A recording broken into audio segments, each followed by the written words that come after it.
Alrighty, we are live. Yay! Welcome back. Yes, I'm so excited. Aimee and I were just chatting so much behind the scenes, so we're running a little bit behind, but we got here right in time. But we are both really excited to see you guys. Not literally see you guys, but to be with you guys tonight. Yes. So I'm just going to go over a few things and then Aimee and I will introduce ourselves. So tonight what we'll be doing is we'll be answering some questions that you guys are putting in the chat box below. We'll definitely try to get to as many of them as we can. But always, as always, a really friendly reminder that none of this is a substitute for therapy. So we will definitely try to answer the questions to the best of our ability. But with that being said, we are limited with a little bit of knowledge as to who you are and how we can truly help you. So you can always visit treatmyocd.com if you do want to set up a free consultation. We have the option to talk to someone for about 15 minutes to see if we can help you a little bit further. And then we also have the app in the App Store, so that's free to everyone, and we have some pretty cool tools on there as well. And that app is phenomenal. I go on it all the time. Yeah, Aimee. Sounds like Aimee has a lot of good experience with it. The support groups are amazing. Yes, we have free support groups that are accessible to anyone. You don't have to be enrolled in NOCD or anything like that. And it's just a really good space for people who have OCD to kind of just support each other. So, yes. But without further ado, those of you who don't know me, my name is Madina. I'm pretty frequent on here and on the Instagram lives. I am a therapist at NOCD. I am also a clinical advisor. So I do a lot of the training and the onboarding for some of the new therapists to make sure that we're getting you guys the best care. So I have my hands in a couple different pots at NOCD. So it's really amazing. And like I said, I'm super excited to be here with you guys. And I have Aimee with me, and I'll let her introduce herself. So my name's Aimee. A lot of you know my Instagram handle, Obsessively Anxious. Had OCD for about 32 years. And who's counting? But I wanted to do this page to just kind of raise awareness because of what OCD is portrayed as. And I honestly didn't even know I had OCD until I was 28 years old. Even though I was diagnosed with it at 7, I still thought that something was very, very wrong with me. It turned out it was OCD because I always thought of it as the portrayed hand washing and cleaning. So I just wanted to do this page as a way to let others know that they're not alone in what they're feeling and there's hope. Mm-hmm. Yeah, and that's so amazing. And it's also, unfortunately, very common for a lot of people to be in the same boat as you and not really realizing they have OCD. And that is also a huge mission for us at NOCD, is to really get it out there, what OCD is and how it can be helped. So we'll be answering the questions together. I'll be answering from more of a therapist standpoint. Aimee will be answering more of like a firsthand experience. So it'll be pretty cool to be able to bounce off of each other. So without further ado, let's get into it. Wonderful. Alrighty. So somewhere out of the blue, I got really bad anxiety and want to check my pulse to make sure it's slow enough or how I want. Any tips on how to not and what helps the anxiety? Thanks, and God bless everyone. Okay. Do you want to start? Do you want me to start? Sure. So I've actually had the same thing. I was in a store one day and I felt the need to check my heart to make sure that it wasn't going too fast or too slow. That's compulsions. That's a compulsion because realistically, if your heart is going too fast or too slow, you checking it is not going to do a thing about it. So you just have to sit with it. If your anxiety is already high, it's going to be going higher. So just sit with it, do your breathing, practice your mindfulness, and it should get slower. But if it doesn't, just keep going back into what you know. Like that's not, you checking it isn't going to make a difference. Mm-hmm, mm-hmm. Yeah, I think that's a great point. Compulsions give this false sense of security in the sense that anxiety and OCD is very convincing and say, hey, do this compulsion, like check your heart rate to make sure that, or your pulse, to make sure that you're doing okay. But in reality, that doesn't actually alleviate your anxiety. I'm willing to bet that even after you checked your pulse, you were still worried that something really bad was going to happen or that there was something not quite right with your body. And so as Aimee was talking about, that checking behavior didn't actually help in the way that anxiety said it would help. So that would be the first line of recommendation I would suggest, is to resist checking your pulse. And then maybe you compare it with some sort of response prevention message, like whatever the fear is, right? So if you're fearing that, you're going to have a heart attack, you could say something like, there's a chance I could have a heart attack. What this does is it forces you to sit with the uncertainty, which also is what Aimee was touching on. And you would just kind of repeat that over and over to not necessarily get comfortable with that possibility, but just get used to the idea that anything could really happen at any moment. If I could add one more thing too. So enduring hollow, if you see your first sentence is, so somewhere out of the blue, I got really bad anxiety, your heart rate's going to go up the minute you start getting anxiety. So right there in the first sentence, you actually answered your own question. So it's like, if it starts with, I got really bad anxiety, most likely your body change is going to shift, because now you're in fight or flight mode. So everything else is raising. Your heart rate's raising. You're going to feel hyper aware. Everything's going to change unless you know how to calm it down. It's just going to stay continuous. That's how it was for me anyway. Yeah. Like you're over aware of those bodily sensations. Okay, great. All right, let's move on to the next one. All right, so my OCD theme is fearing I'm developing schizophrenia. Is it normal for OCD to manifest physical symptoms? My ears are tingling / full from paying so much attention to my thoughts and what I'm hearing. Yeah, so I'm not a fan of the word normal, just because it's pretty subjective, and I wouldn't want to deem anything as normal or abnormal per se. We could definitely identify that what you're experiencing is distressing and interfering. So that's the first piece of your question. I don't know if it's important to necessarily deem it normal or abnormal, but more so it's obviously distressing, so we should definitely take a look at it. And then it's very similar to what Enduring Hollow was kind of asking. So, this, just like thoughts can be intrusive, so can sensations. And what it sounds like is you're having sensations that feel intrusive, that you don't want there. And then as a result, it sounds like you're assigning meaning to those sensations. Like, what does it mean that I'm having the tingling in my ears? I'm guessing you're also maybe checking your surroundings if you're hearing or seeing things that are really there, maybe even asking people, did you see that? Did you hear that? So I would definitely work on resisting some of those checking behaviors that I'm guessing you're doing as a way to start. Do you have anything to add? So that was actually my main theme of developing schizophrenia. And I would be afraid to go out of the house, because the minute I stepped out of my house, my ears would start ringing, because I was so hyper aware of making sure that I didn't hear something that wasn't supposed to be there or see something that wasn't supposed to be there. So I was on high mode all the time. The best way that I got around that was saying to myself, if I develop schizophrenia, it can be dealt with, just like every other thing can be dealt with. You are afraid of schizophrenia because it's unknown to you. So just like people without OCD are thinking the same thing you think right now about OCD, because they don't know about it. So if someone hears harm OCD, POCD, any theme, they're going to be like, oh my God, I pray I don't get that. Now what if I start compulsively doing this or compulsively doing that? It's the same thing. It's the fear of the unknown, and that's really all it is. Yeah, I love that. It sounds like you're basically saying that you taught yourself to trust yourself. Like, hey, this bad thing could happen, but I'll manage if and when that happens, versus trying to think if it will, right? And I say this, and you can apply a lot of these answers to these questions, guys, you can apply them to probably all the questions. The best way to figure out if you have schizophrenia is not to think about if you have schizophrenia. Most people who develop schizophrenia, I'm guessing, didn't actually think about it per se. It was something that happened to them. Most of us on this call right now have probably experienced something that we never thought would ever happen to us. That was pretty horrible. But we dealt with it, right? We managed. And I think in general, we underestimate, research shows this, that we underestimate our resiliency.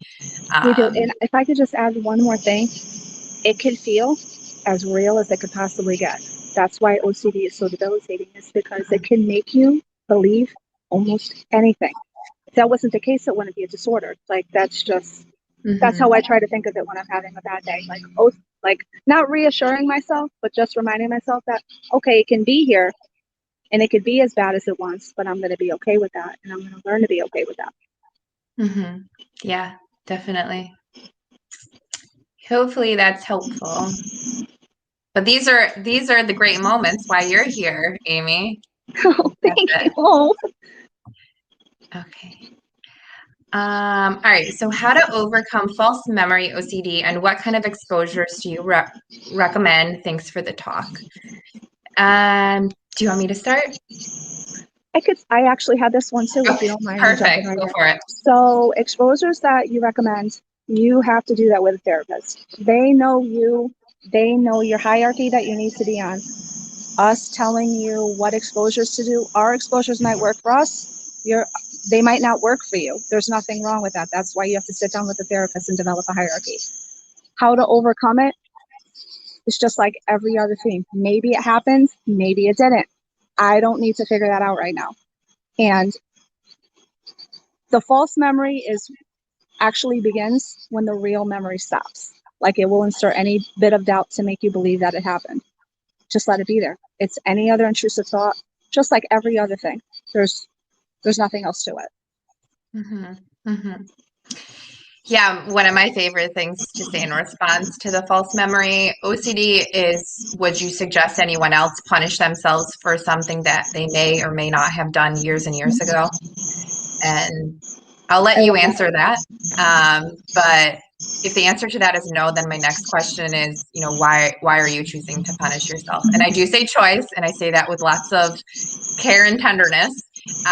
But I also because I want you to know that you do have the choice to be kinder with yourself in the process, because there's a lot of self-punishment that goes along with OCD. So Absolutely. And I've had times where I'll beat myself up because I've had harmful false memory, like towards myself. Like, did I, and it sounds odd, but like, did I do this in my past that led me to this point? And it's like, I'm never going to get the answer to that. So why even bother? Like, I'm beating myself up for something. You think people without OCD have these thoughts too. The only difference is that we're thinking that it actually means that it happened. And it's just our brain working. That's it. Yeah. Thoughts and feelings are just that. They don't necessarily have to mean anything. Right. Exactly. Cool.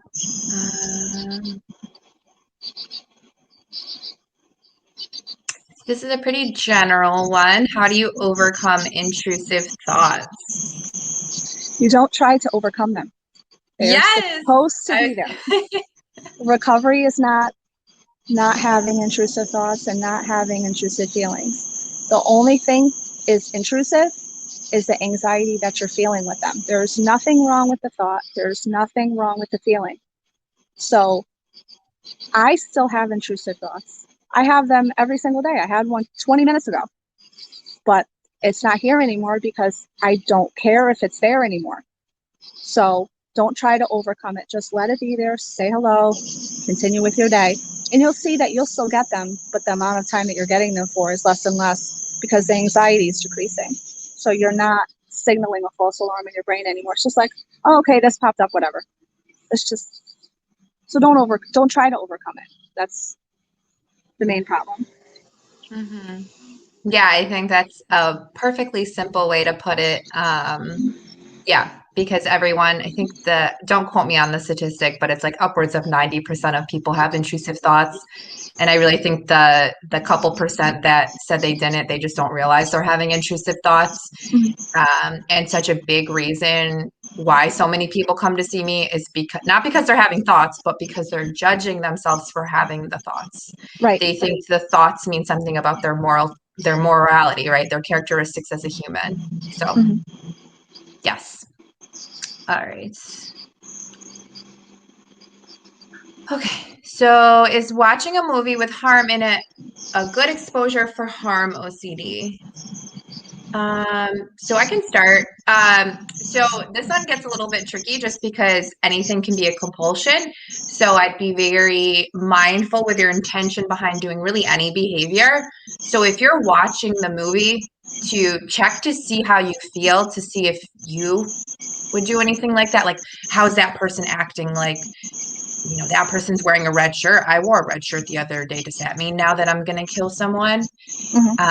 So watching it in that kind of scenario, no, would not be a good ERP. Now, if you're watching the movie with a chance that, yeah, maybe watching this movie means I do want to harm someone, or I could harm someone, or that is a possibility, then yeah, that's a great exposure. The ultimate exposure would be that you enjoy the movie, even though it could mean that you might harm someone. Anything to add? Wanted to add in here that anything could also, the exposures can also become compulsive. Like Madina said, if you're doing it to check, then it's a compulsion, even exposures. So if you're doing it, like she said, to check yourself, like I've read a book just to see if I'll have the same reaction, and that was an exposure. But then I'm like, wait a minute, I can't do the response prevention part because I'm checking to see if I have anxiety, and that's not the point. The point is to sit with the anxiety without knowing it's going to bring me anxiety. Yeah, that's definitely a good note on this, for sure. Okay, let's move on. Great questions, everyone. Okay. Does positive thinking work? I'm struggling with a lot of negative thoughts and state of mind in general. I've seen a lot of conflicting information regarding it. Okay, so I don't know exactly where the conflicting information is coming from. I know that sometimes with ERP, we do encourage you guys to say statements that sound a little bit, odd. Like, there's a chance I could harm my baby, or, I could be a pedophile. So I don't want to confuse that as negative thinking. Those would be more so response prevention messages. I don't know if that's what you're talking about with conflicting evidence. I'm just assuming. But I would say across the board, yes, I think being positive about, whether it be your recovery, whether it be just your everyday tasks, or just being nicer to yourself, I think it goes hand in hand with ERP. I do a lot of self-compassion work. I think it's embedded into doing ERP because, again, so much judgment is going on for people that have OCD. I think just people in general, we're just like really mean to ourselves across the board, but it's really prominent for sure with OCD. And at the end of the day, you can't bully yourself into changing. The research shows that we are hard on ourselves because we think that's what's going to motivate us to change. But if you look at the research, it's actually the opposite. It puts us in a situation where we don't want to change at all. And it makes a ton of sense. Anyone out there that has like kids, for example, like if it's ever been like harsh punishment, they've probably been very unmotivated after that. Versus more encouraging. So it's not to say you have to let yourself off the hook, but maybe it looks more like, I did a compulsion. That wasn't the best decision, but I'm going to try better next time. Versus, oh my God, I'm such an idiot. How could I do that? So you want to be encouraging, but you can still be challenging in the same vein. I agree 100%. Like I had an issue the other night, and I was like begging for reassurance, and after I got it, I was like beating myself up to the brim about it. I'm like, how could I have been so stupid? I know this. And I'm like, I had one slip up in like a year. Like, I need to be kind to myself. Like, it happens. And even if it was just yesterday, like, recovery is hard. Like, it's not like you can't wave a magic wand and just be like, okay, everything's fine again. I still compulse. I still reassurance seek. Not as much, but I still do it sometimes. And it's like, we just need to relearn how to think. And that's hard. So just be gentle with yourself. I have on my page kindness required, and that means to yourself too, not just everybody else. Yeah, and definitely appreciate you sharing that with us, because I think it's important that people hear that we, all as humans, I struggle too, guys. So I think yes, we want to make sure that we're encouraging, through these moments, and we're not expecting perfection, right? The goal is not that you never do compulsive like behavior. And the last thing I want you to do is to be obsessed over doing compulsions or was that OCD. As long as it's not teetering into the area where it's interfering with your day-to-day functioning. That's where we want to get you out of. We want to get you out of that area. So hopefully that's helpful. Okay. Hi, can you describe how intrusive feelings manifest? Well, I don't know exactly what the word manifest in this context means. I'm guessing, how do intrusive feelings come about? What do you think, Aimee? Yeah, I mean, that's kind of throwing me a little bit. Like, they come about, like, I wouldn't say manifest, but you have a thought and intrusive feelings accompany the thought. That's why the thoughts stick. So I don't think they manifest. I think your body's just picking up a response to a thought that you had, and now it's anxiety and now it's sticking. So wouldn't say manifest, just kind of sticking to the thought. I don't know if I'm explaining that correctly. No, I totally I don't want to say totally kind of, that's redundant. I totally understand what you're saying. I'd rather overshoot because I see everything as OCD, which may be a blessing and a curse in disguise. But I wonder if this is a little bit obsessive in the sense of you really questioning why you're having feelings that are part of the human experience, right? We call them intrusive feelings because they're unwanted. And I hope every single person gets unwanted feelings. Otherwise, we might be looking at a completely different disorder where we wouldn't be having emotions, which wouldn't be good either. So I think I would actually encourage you, Julia, to maybe not try to figure out how these feelings are coming about, but to just recognize that, like, hey, I'm having a feeling that I'm not particularly fond of, but I don't need to do anything to get rid of it or to understand it per se, and I can handle this feeling. And I know that nothing lasts for forever. And trust me, I get that probably sounds really daunting, but it's also part of the human experience. And what I find is when people accept and allow emotions and thoughts to come in, they tend to last a little bit longer and tend to be a little less distressing. So hopefully that can kind of answer the question. Yes. Hopefully, fingers crossed. And I think the word manifest, like, it's kind of like a triggering word for OCD people, for like people that suffer with OCD, because it's like anytime you see something like you become what you are, like you become what you think or something, they're talking about manifestation. Not everything that's talked about in manifestation has to apply with OCD. So just go right along with that. Like, go past it. It's like, I hate that word. Manifest is just like, you can't manifest your thoughts. I mean, good thoughts, like if I have if I think positively today, like maybe good things will happen. But it's not, if I think that I'm going to harm someone today, it's going to happen. No, it doesn't work. Yeah, that's a really good point. Yeah, I think there's a huge difference between saying I'm going to jump off my balcony and actually doing it versus actually being kind to myself today. And Yep. being kind will probably encourage me to have a better day. And I think of that more as manifestation for sure. I think manifestation is great in a positive way, but when they're talking about it in a negative way, just scroll right past. It doesn't have anything to do with OCD. OCD is a disorder. It doesn't have anything to do with that. Definitely. Okay. Have you noticed people picking up each other's obsessions in support circles like a form of social contagion? So you said you've been going to the groups. What's your experience? Yeah. That's what my schizophrenia OCD. Actually, that's how I picked up that theme, was because I had never heard about it before. And then they started describing it, and I'm like, oh my God, like I don't ever want to go on a support group again. Then I picked up harm OCD.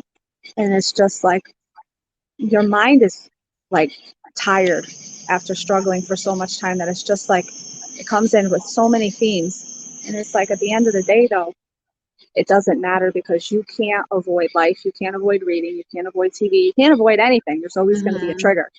So don't avoid it. Just use it as a passive exposure and just be like, oh, if it comes up, it comes up. If I get it, I get it. And I'll deal with it when it happens. Yeah, I've definitely experienced some of my members saying a similar thing happening to them.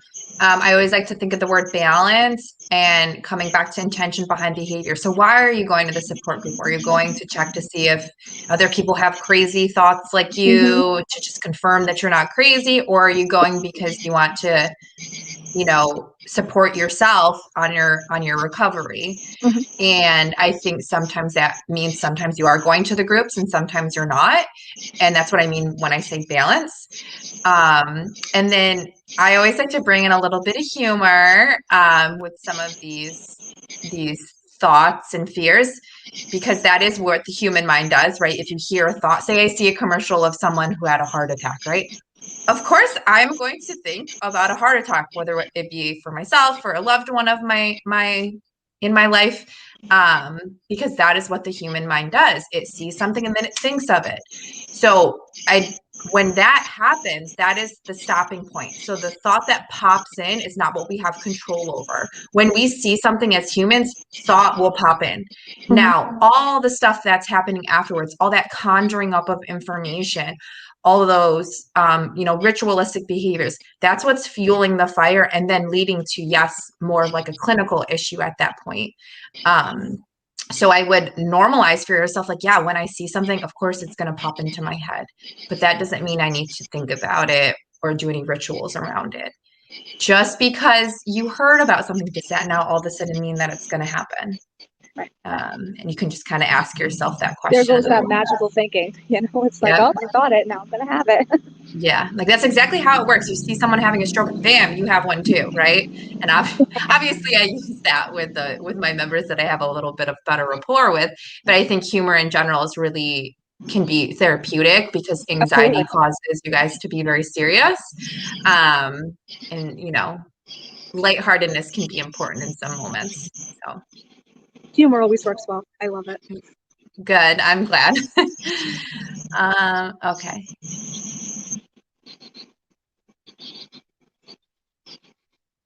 All right. So hi, I started getting some relief from my OCD and ketamine, and then I decreased my Klonopin and have had a major relapse. How do I deal with the frustrations of relapse? So first off, I would definitely consult with your psychiatrist about the medication change. I mean, obviously would always want to decrease or increase under the advice of your psychiatrist. So I won't give any advice in that direction.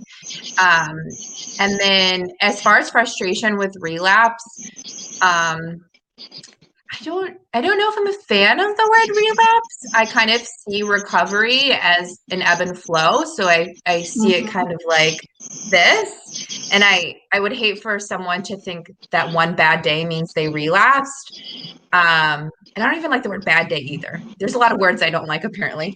A day where it feels more difficult to resist your compulsions as a relapse, right? Like today was a little bit more difficult for me to resist my compulsions. That's it, right? Versus, oh my God, I relapsed. Like this is like, I'm so, again, maybe some denigrating lingo going on in your head. So I would definitely, that'd probably be my first thing to suggest is to check in with how you're talking to yourself. Usually a difficult day doesn't last as long if we're, again, kinder and encouraging and understanding with ourselves. Again, it doesn't mean you have to say, yeah, I can do all the compulsions I want to do, but you're being aware, you're not beating yourself up, and you're trying your best to do better moving forward.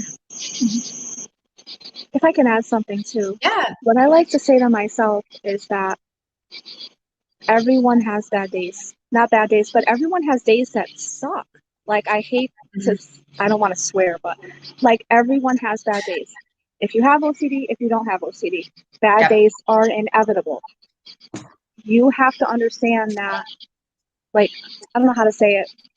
Like, I'm sorry for you about what's happening with your medication, but the fact that you understand that you had a bad day is a sign of progress. because back then you would have just been like, oh my God, what's going on? What's the matter with you now? Now you realize that you're having a bad day. So that's a step forward in the right direction. So just be kind to yourself. Like, yes, you had a crappy day today. Yes, you may have done more compulsions. Yes, you may have done more reassurance seeking. But that doesn't mean that everything starts over from square one. You'll never be back at that point because you've learned too much. Just take it easy on yourself, because the way you talk to yourself really does matter. I know that sounds so cliche, but it really, really does. Yeah. Yeah, I so agree. And I just want to share this, like, I guess it would be like a little bit of an analogy, but you can think of it in terms of like doing compulsions or, you know, drinking or overeating or any sort of unhealthy behavior.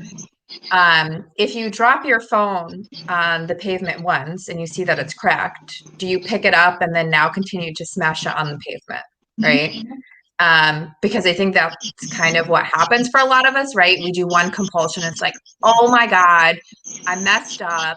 Might as well. And I've heard people say that, like, I did one compulsion and it was like, okay, well, let's just do one more, right? Because the OCD monster was fed, right? And then felt like it could wiggle its way back in a little bit more. So again, the goal is not perfection.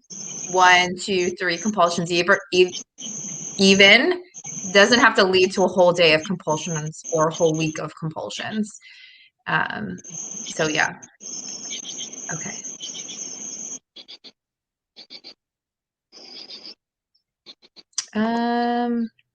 Do you have any thoughts on wallowing as a compulsion?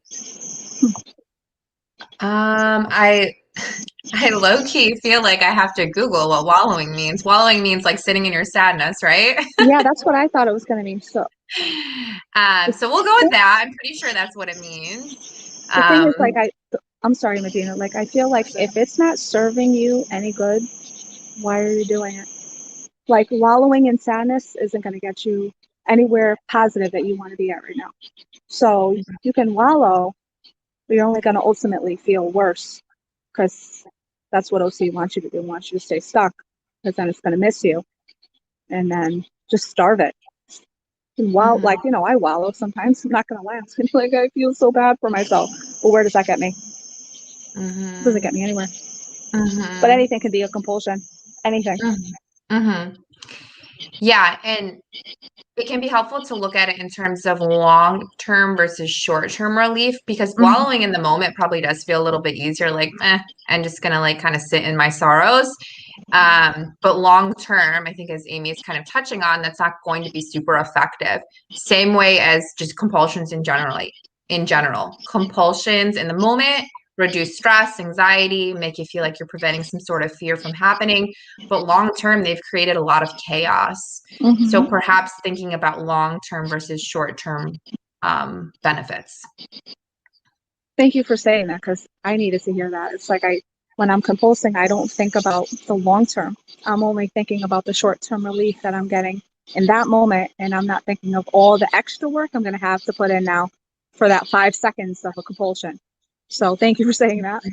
Yeah, I think it's a good reminder for us all, for sure.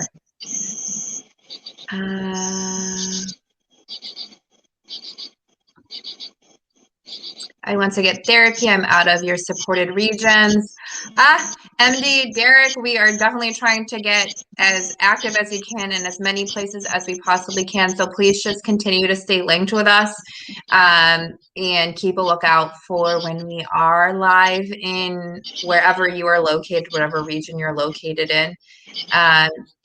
Yeah, so stay hopeful. And then if you did in the interim, I would seek therapy. I would encourage you to see an ERP therapist if it is OCD that you think you're struggling with. So anything to add, or do you want me to move on? No, I feel so bad. I'm like, but I don't know, like Kimberly Quinlan, I know she has an ERP school, but I don't know where that supports. But with therapy, that's more geared towards people who are in therapy and need to do ERP, I think. So yeah, Yeah, Instagram has a lot of resources. You could try our support groups as well, if you have the app.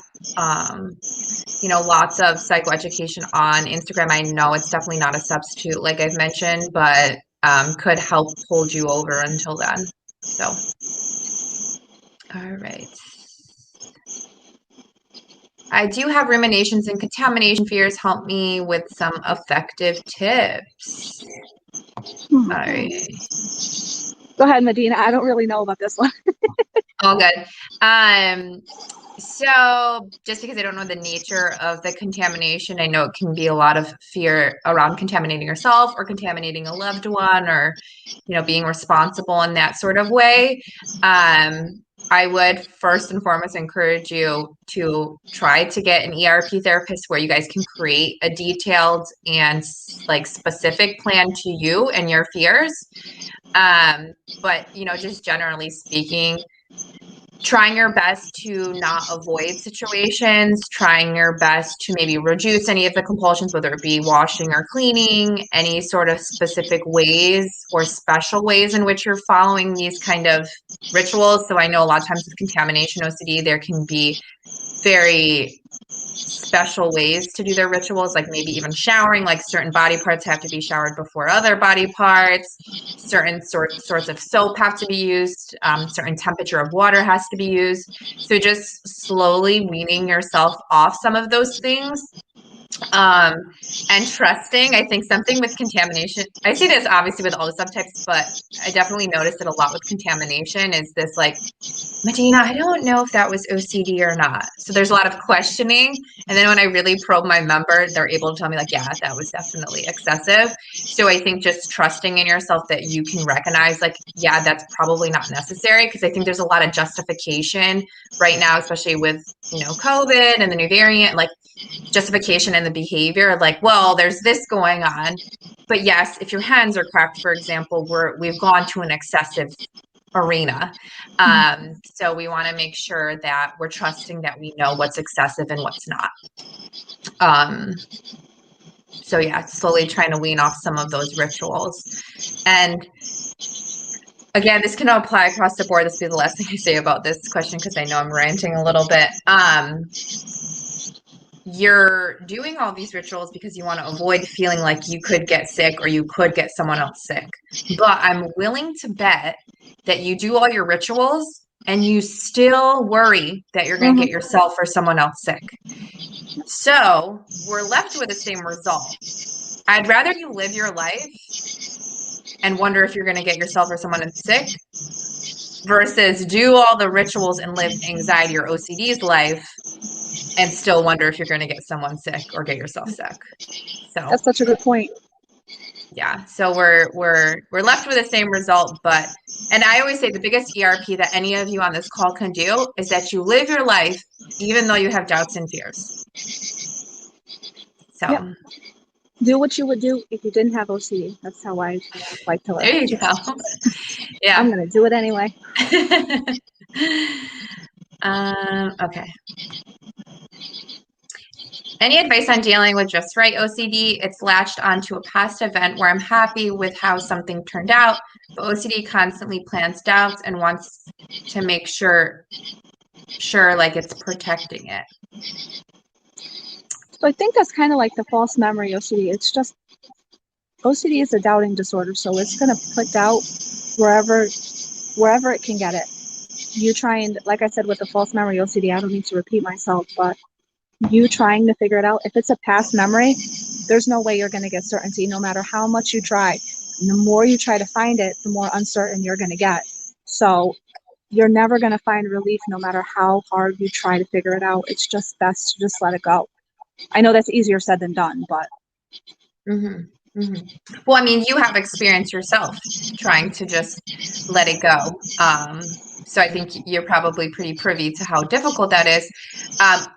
And I'm not opposed to the phrase let it go, but I really love the phrase "let it be" because sometimes we can't let it go, right?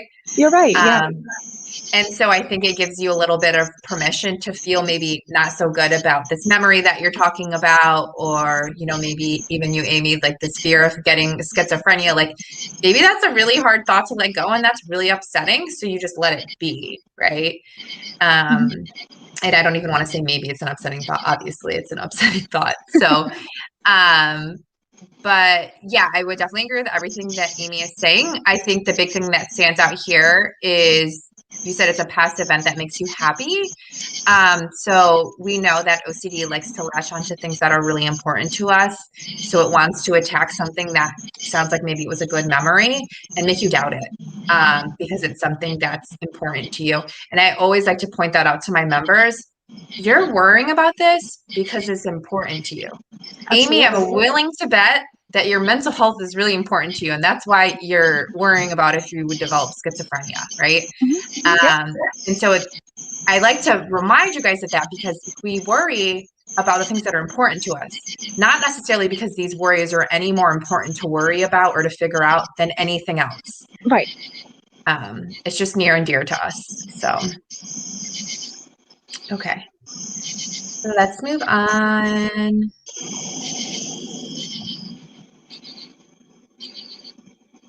I always laugh a little when I do these webinars because I'm such a grandma. I like go to sleep at 9 o'clock. So I'm like, oh, so tired over here.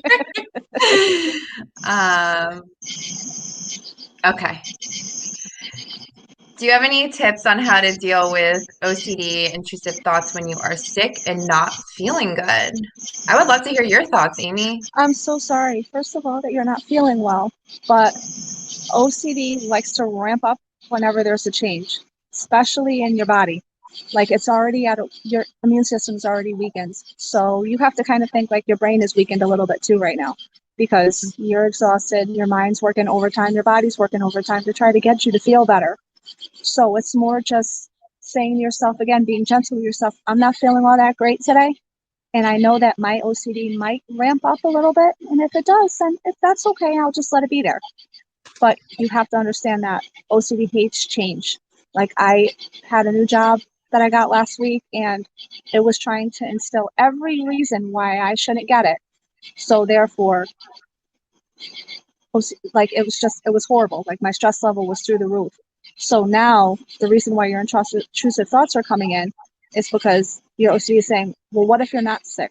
What if you have cancer? What if you're dying? What if you have a tumor? You may not be actively thinking about that right now, but somehow OCD is going to try to get that in there. So that's another reason why you might be feeling sick a little bit longer too, because your body is trying to do what it needs to do to get better. And your mind won't let it because OCD is in there. So. Yeah. Well, first off, congrats on the new job. And thank you. Yeah, for you, Aimee.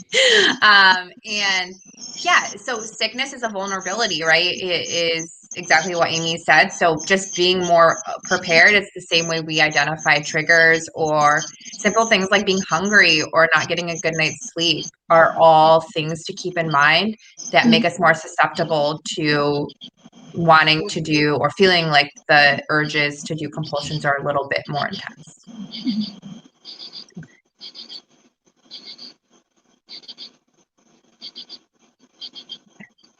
Does not reacting to OCD thoughts actually work? And how do I know if I'm not reacting to the thought? I don't know how to explain it.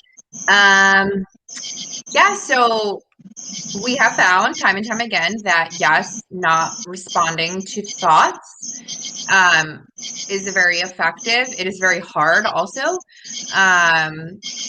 So it almost sounds like there might be some compulsive type thinking, right? How do I know if I'm not reacting to the thought?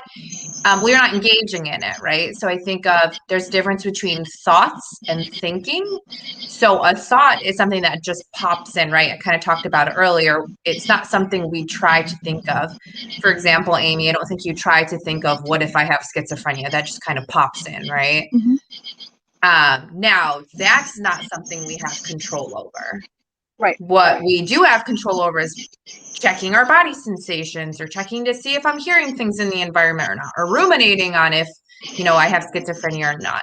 So I think it'll be important to delineate the two as you go on this journey, and to not try to necessarily, I might use the word obsess over if you're reacting to the thought or not, because it sounds like maybe you would want to, and I see this often, wanting to do ERP perfectly, which I can love and appreciate, but also there's just a better way we can go about doing that, because the goal, A, isn't perfection, and B, a lot of times trying to figure out if you're doing the ERP perfectly gets in the way of actually doing the ERP correctly. Ironically, right? Anxiety creating a self-fulfilling prophecy. What? So yeah, those are my thoughts. Do you have any thoughts?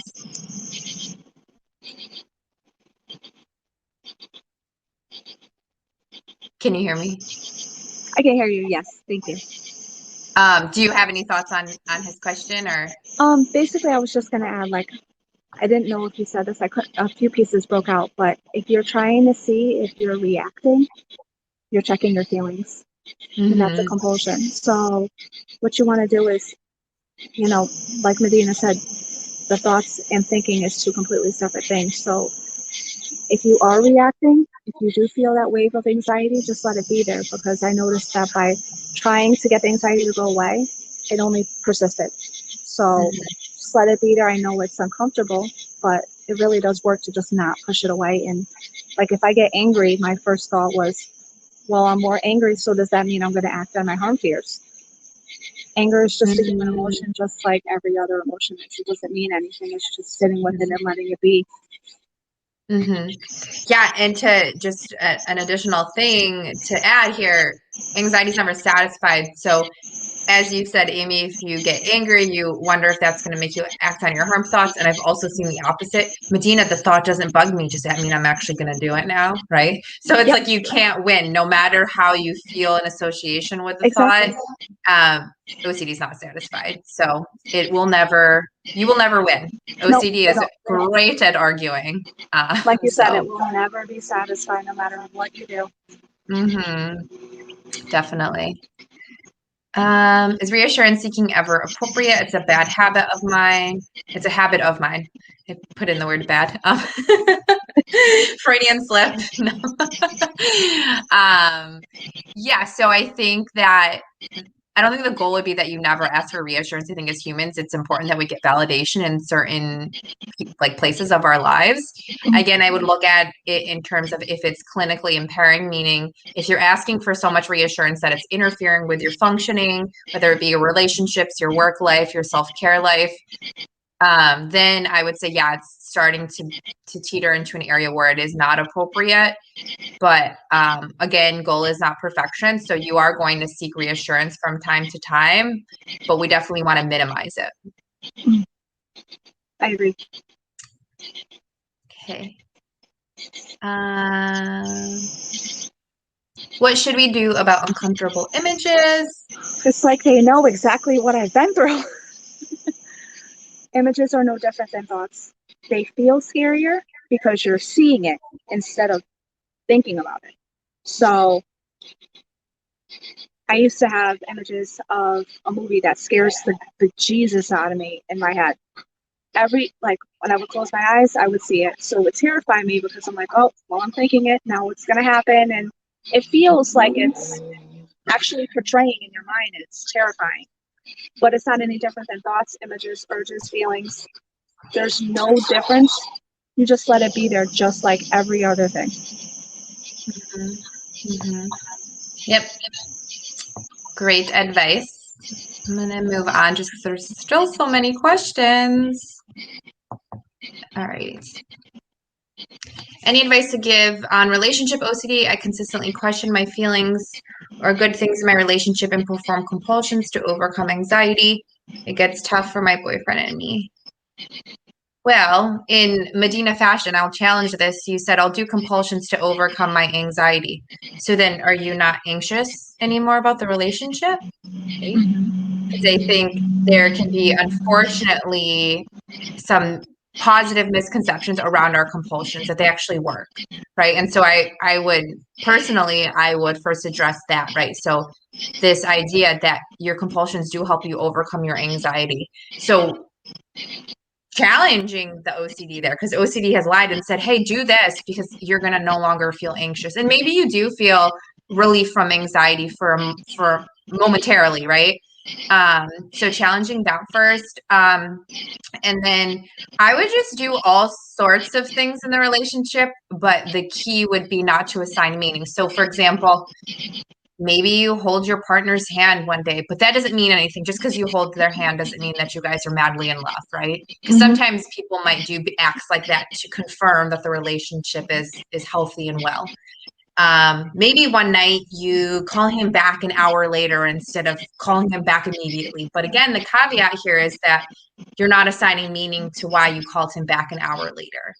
I see a lot of assigning of meaning to behaviors that are or are not done in the relationship, but in reality, our relationships encompass all sorts of behaviors, and some of them are things like, I don't feel like talking to my partner today, or I feel really annoyed with them, and sometimes you really like them, and sometimes you love them lots.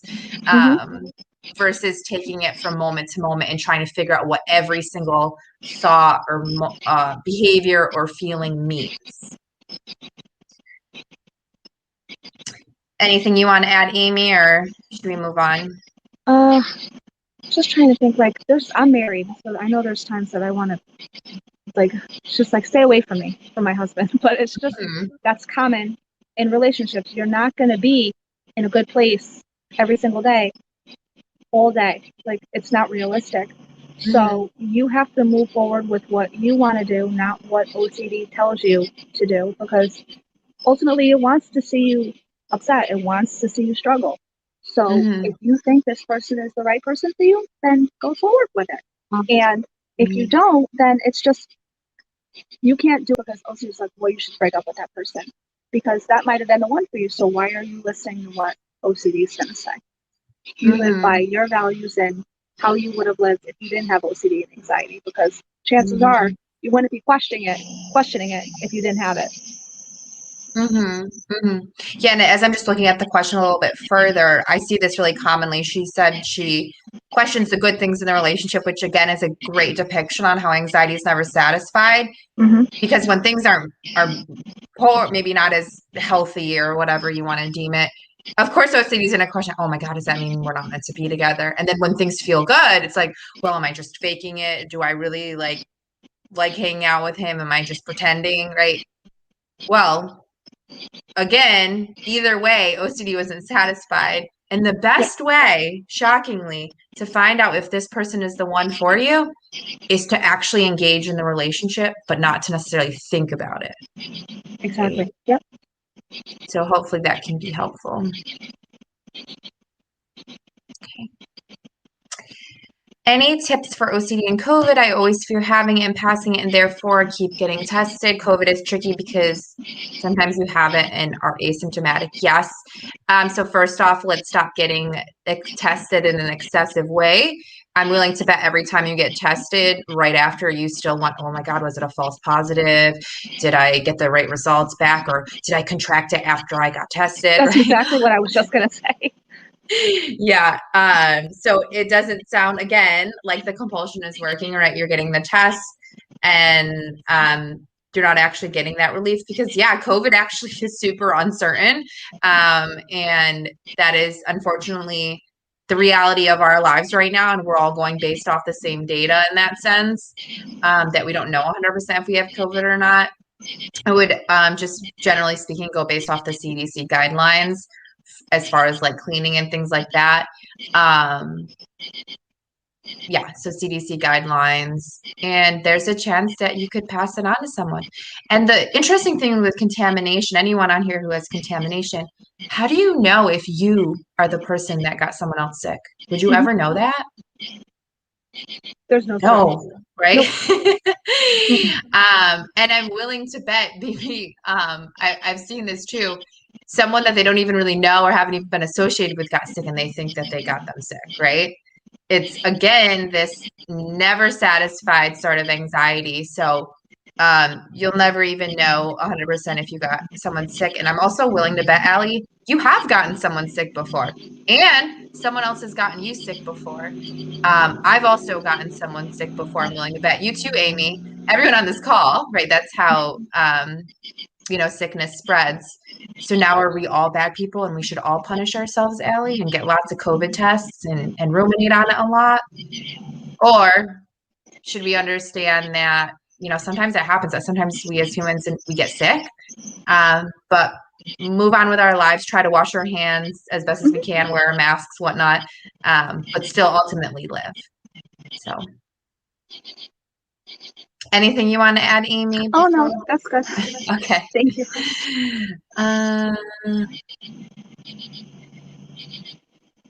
Let's see if I can answer someone that we haven't answered.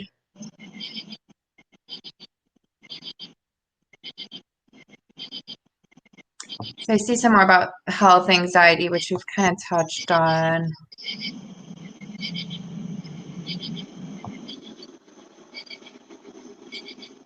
Let's see this one. Is it common to doubt your OCD diagnosis during panic attacks? It's like I completely forget OCD can cause these symptoms and go searching for answers all over again. Do you have any initial thoughts? Yeah, no, definitely. I doubted my OCD diagnosis for a long time. I thought that when I was having a panic attack, I thought that I was dying. I thought that I had some kind of undiagnosed brain tumor. Like, it makes you forget all your tools. It makes you forget everything. But just breathing, being back in the moment, mindfulness can really help with that. But yes, it is common to doubt your OCD diagnosis because your mind automatically goes to the worst case scenario. That's how we're wired. So basically, it's like rewiring your brain again. And now when I have a panic attack, it's like, okay, as you get further and further with ERP and therapy, you learn how to stay calm in the moment of your panic attacks. Don't get me wrong, sometimes I still get really flustered, but you get better and better with each time, and it lasts for a shorter amount of time. And the after effects, I used to be tired all day after panic attacks. Now it's like they don't last as long, so I'm not as tired. So it's like a win-win. Mm-hmm. Yeah. I think, just something to add, this idea of completely forgetting you have OCD and that this can cause you symptoms, I think is just another example of not trusting yourself, right? That not trusting that that this can cause sometimes you to feel some physical sensations. So trusting that you remember that this can cause some of these symptoms for you, versus it kind of sounds like when you're starting to have the panic like symptoms, like, oh my God, what's happening? Like, what's going on? Versus like, seems like some OCD is popping in for me right now. Not the most comfortable feeling, but I know that I can handle it. So maybe even just rewording some of that verbiage to yourself could be helpful as well. All right, let's do this one. How to not feel guilty being around family members after having horrible, intrusive thoughts. That breaks my heart because I've dealt with that. So guilt requires a wrongdoing. You are not guilty for anything by having thoughts, ever. No matter what it's about, no matter who it's about, no matter what it pertains to, no matter how it shows up, you are not guilty. You are not responsible for what pops into your head. Your guilt is unfounded. You're a loving, caring person, and this is who OCD usually attacks, is the people we love the most. So you feel guilty because you love them so much and you had thoughts either about them, or now you feel guilty because you feel like you don't deserve to be around them and you don't deserve their love. You deserve everything in life that includes happiness because you've done nothing wrong, honey. Nothing. Sing it to the choir. Yeah, I 200% agree with everything you said. And if we're even going based off the inhibitory learning model, which is the idea that we're accepting our feelings as well, I would maybe encourage you in those moments to allow yourself to feel guilt, but not have to own that guilt, right?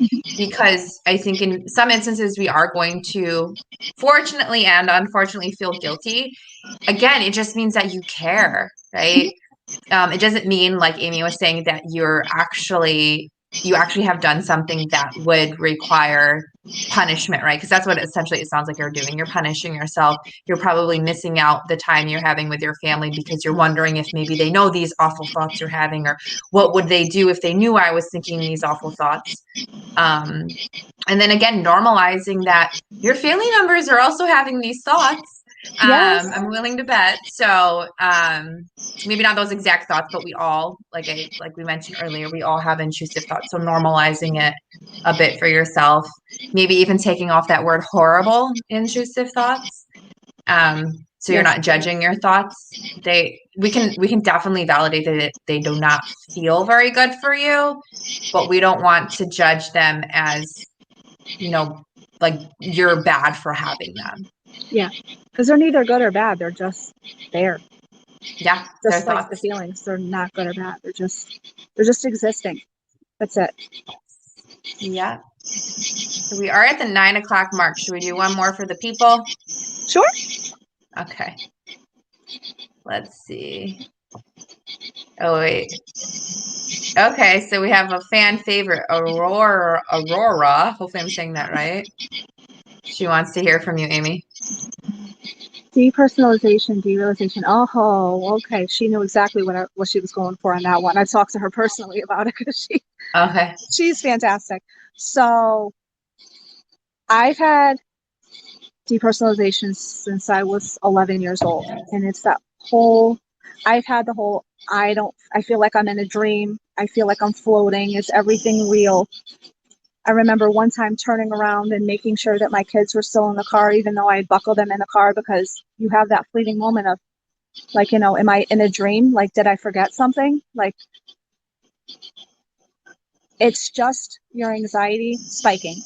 Like your body, your mind, the way I like to think of it and the way I'm getting over this is your mind is trying to protect you. So it's slowing you down. That's where the derealization, depersonalization comes in, because your body is made to protect you in situations that are scary. That's why it turns to the fight or flight mode. So that's really all that depersonalization and derealization is your body slowing itself down so you stay safe. So by kind of thinking of it in that way, I rarely get it anymore. Yeah, and just from an OCD standpoint, I see this often, like almost somatic OCD being confused a little bit with depersonalization. And I'm not saying that is or isn't going on for either of you, but just for some context, there's just this over awareness of potential signs that there's not something quite right with you, or kind of like what you're experiencing. And just even sometimes this, sometimes over pathologizing, right? What's going on. Again, if this is teetering to the clinical land, that's not what I'm talking about. But I think sometimes with OCD, there is over pathologizing, like you're crazy, this isn't normal, you need to figure out why this is going on. And really taking a step back, like zoning out, for example, which kind of sometimes I think can get confused with depersonalization. We all zone out. I'm sure everyone on this call has zoned out from time to time. Now, zoning out in that moment wouldn't necessarily be the issue, but if now OCD is doubting, oh my God, does that mean you're going to go crazy? Or what does it mean?